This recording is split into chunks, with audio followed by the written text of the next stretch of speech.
I want you to to just get excited here and get ready for something that it's kind of a surprise for you. It's a surprise for me? A little bit. It's a segment that I've sort of been dabbling with called Off the Wall.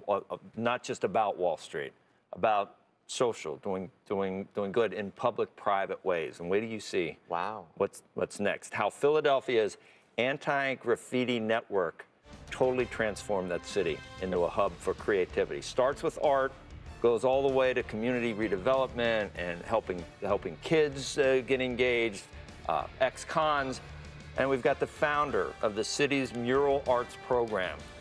Rendell loves this lady. She's won so many different awards. She's going to tell us about this public-private effort to change the world. Am I right or am I right? Are you? In a wonderful city. And you're ready. I'm loving this. Okay, good. And we're going to do more than just this. We're going to try and find some other feel-good stories. You know who is based in the great city of Philadelphia? Comcast has done a lot great with companies, the Mural Arts. They've done a lot with this, too. We will be right back with this when we return. If you've been to Philadelphia, you've seen these. Getting transformed with a splash of color and collaboration. The Mural Arts program was first established as part of the city's anti-graffiti network, but it went so far beyond that at this point. We're going to talk about it now. 10,000 individuals, including youth and local artists, are rolling up their sleeves to work on 100 public art projects annually. I think there's 3,600 already just in Philly. Joining us now, Jane Golden, founder and executive director of Philadelphia's Mural Arts program. Welcome. It's great to see you. And Thank you. We were just talking off camera. And I asked you, was it a love of art that started this, or was it like the trying to do good socially? And you said you were a poli-sci arts major at Stanford, whatever the heck that is. But you didn't know at that time that it was going to work so well together. No, I thought I'd go to law school. That's what I thought. And I moved down to Los Angeles, but I had a love of art, and I grew up with wonderful parents who always had me looking at work created during the WPA and work by the Mexican muralists. So I thought a lot about murals and the social impact that art could have. So when I moved to LA and saw these glorious murals, I'm like, oh my God, maybe I could do that. Now, why'd you go to Philly? Well, after LA, I came back to Margate, New Jersey, where I grew up. I have lupus, and I was very, very sick. And as I started to get better, I read one day in the Philadelphia Inquirer about this new program called the Anti-Graffiti Network, started by our former mayor, Wilson Goode, first African-American mayor. Philly had a graffiti crisis, a new mayor, a sense of optimism. And Wilson Goode said in this article, I'm starting this program.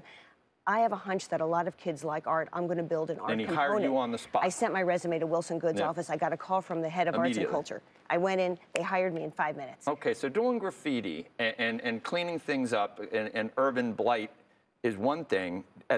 When you first started, did you have any idea? I mean, it's a city agency now, isn't it? Yes, we're part public, part private. Okay, so how did it work? So you start doing that, and it starts working. You make these beautiful murals. You clean up the blight, but suddenly you realize this is empowering children. It's empowering ex-cons. This could be so much bigger. That's exactly what I saw. I got clues along the way. First of all, these graffiti writers were stealing art magazines, Art in America. They had an uncanny knowledge of abstract expressionism. They had talent and gifts and strengths that had gone unrecognized. And we said, oh my God, let's change it. And we've got to offer kids every opportunity and option possible in order to make change. Then we started to deliver art as a city service in the late 80s.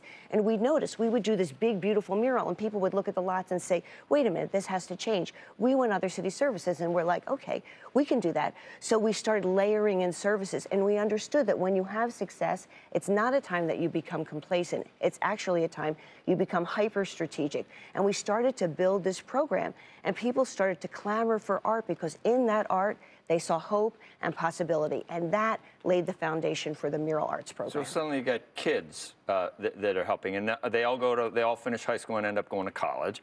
You got ex-cons coming out that are into art and mural, and it changes their lives and gives them a reason to. That's right.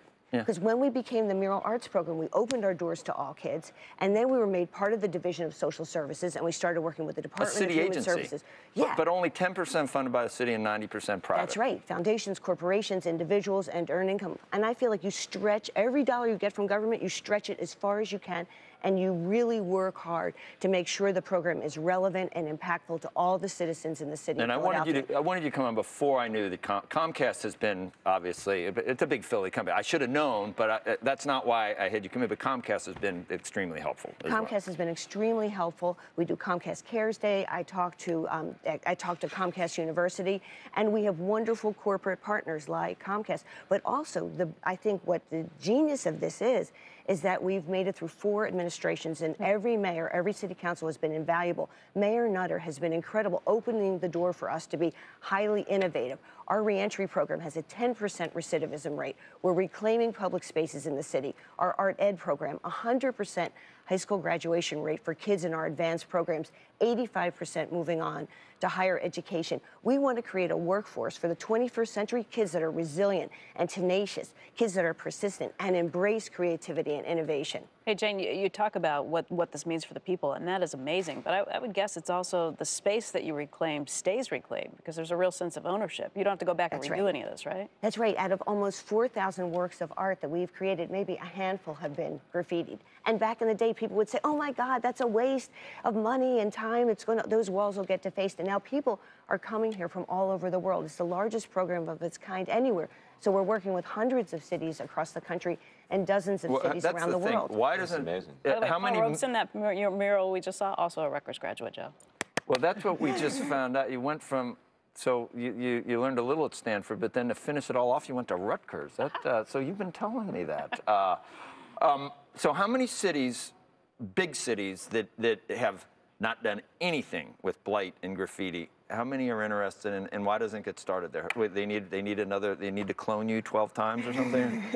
Well, we are starting something called Mural Arts University, where we're going to be working with cities across the country and around the world. I think there's a renaissance going on in Philadelphia. It's so extraordinary to see the power of art. And I think, and going to your point, it's about changing individuals, but also by extension, it's changing systems, it's changing communities, spaces, and there's a huge impact on the civic life of the city of Philadelphia, because people all over are coming to Philly to see this work. I mean, it's like 20, 30,000 people annually come on mural tours, and a high percentage of the people coming on our tours are going out in the neighborhoods. Tours to Philly. Tour. It used to be graffiti, and then all the other stuff. Too, right? So you come to see the Liberty Bell, but go and see everything going right in our neighborhoods. Now, if someone's doing like a mural and they paint, like we've been talking about Rothko, if they try and paint a Rothko, you're going to look at that and say, what the hell is that? You're going to paint something, right? I mean, you're going to think that's graffiti. That's going to look like it before you paint it. That just looks like a building that was defaced or something, right? Do you understand Rothko, Jane? Can you? I love Rothko's work. Jane. Just showed a warehouse that had some red and white that looked a little and here's modern. the other thing. We're working with tons of local artists, so 200 artists annually we're employing. So we're contributing $3.5 million to the creative economy, which is great. And we're employing lots of people who are coming out of prison. Kids we're employing. So there's tremendous workforce here. And then we're also working with nationally and internationally known artists. You had no idea when you started this. There's I no had way. no idea. Because reading the way it all started, I was like, yes, this is unbelievable. And it's just like feeding on itself. And it's actually watching local government really perform pretty well and do something that's right. well. And it's about leveraging resources and going out and making a difference in the community. Our work shows that people care, that things can change, that government can be effective. Jane, we love having you, and it's my new segment. Am I right or am I right? Is this not a home run? I think we should do it weekly. Because he's very socially conscious. So, I mean, I wanted, this is called Off the Wall, or should it be Out of the Box? Out of the box. Off the wall. I like that. Off Wall Street, or out of, anyway. I like Out of the Box because it's off the... I would like to invite you all, and I want to take a tour. Come to Philadelphia, come on a tour. We're hosting an international exhibition next fall, open source. We have extraordinary artists coming, and I'll tell you something, We the should sky go. is the limit. And we can drop off some like flowers. This is just the beginning for us. We're going to change the world through art. Cigars. Maybe we could host the show. I bet we have studios there. We might have Oh studios. my God, I love that idea. That's it. And you can tell I'm not enthusiastic at all. In front of a mural, maybe, but not a Rothko mural. Anyway. No, realism. Thank you very much. Thank you so Great having you. much. I'm at the end of the show, so thank you.